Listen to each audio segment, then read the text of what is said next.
തെക്ക് പടിഞ്ഞാറൻ കാലവർഷം ലക്ഷദ്വീപിലെത്തി. കേരളത്തിൽ കാലവർഷം പ്രതികൂല സാഹചര്യം മൂലം ജൂൺ ആദ്യവാരമായിരിക്കും എത്തുക. അതേസമയം കാലവർഷത്തിന് മുന്നോടിയായുള്ള ശക്തമായ മഴ സംസ്ഥാനത്തിന്റെ വിവിധ ഭാഗങ്ങളിൽ തുടരുകയാണ്.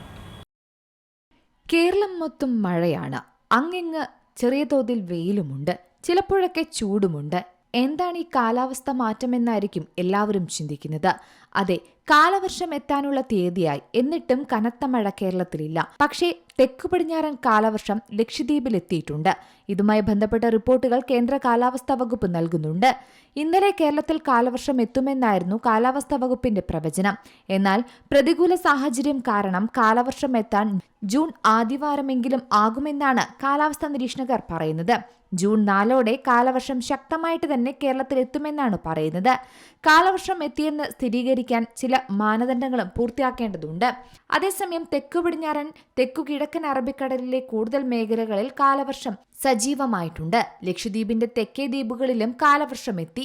ബംഗാൾ ഉൾക്കടലിന്റെ കൂടുതൽ മേഖലകളിലും ആൻഡമാൻ കടലിലും കാലവർഷം എത്തിയിട്ടുണ്ട്. അടുത്ത 3 ദിവസത്തിനുള്ളിൽ ലക്ഷദ്വീപിന്റെ കൂടുതൽ മേഖലകളിലേക്ക് കാലവർഷം എത്താനും സാധ്യതയുണ്ട്. അതേസമയം കേരളത്തിലേക്ക് കാലവർഷം എത്താൻ കാറ്റ് തന്നെയാണ് വില്ലനായി നിൽക്കുന്നത്. എന്നാൽ 2026 തെക്കു പടിഞ്ഞാറൻ മൺസൂൺ ജൂൺ 4 എല്ലാ മാനദണ്ഡങ്ങളും പാലിച്ച് കേരളത്തിൽ എത്തുമെന്നാണ് പറയുന്നത്. കഴിഞ്ഞ ദിവസങ്ങളിൽ തെക്കു പടിഞ്ഞാറൻ അറബിക്കടലിൽ വരെ എത്തി നിൽക്കുന്ന കാലവർഷക്കാറ്റ് കേരളത്തിലേക്ക് പ്രവേശിക്കാൻ അനുകൂലമായ അന്തരീക്ഷ സ്ഥിതി ഒരുക്കാത്തതാണ് ഇതിനുള്ള പ്രധാന കാരണം. ഒറ്റപ്പെട്ട മഴ തീരദേശങ്ങളിലും കിഴക്കൻ പ്രദേശങ്ങളിലും ലഭിക്കുന്നുണ്ട് എന്നതാണ് മറ്റൊരു കാര്യം. എന്നാൽ കാലവർഷം പ്രഖ്യാപിക്കാനുള്ള മഴത്തോത് പൂർണ്ണമായും എത്തിയിട്ടില്ല.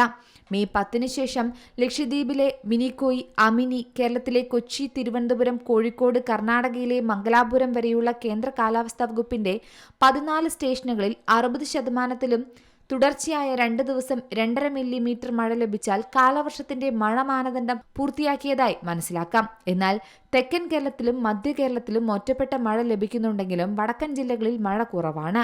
മാത്രമല്ല, ജൂൺ 1 ശേഷം ബംഗാൾ ഉൾക്കടലിൽ ഒരു ചക്രവാത ചുഴി രൂപപ്പെടാനും കാലവർഷക്കാറ്റ് കേരളത്തിലേക്ക് ശക്തമായി പ്രവേശിക്കുന്ന സാഹചര്യം ഉണ്ടാകുമെന്നാണ് പറയുന്നത്.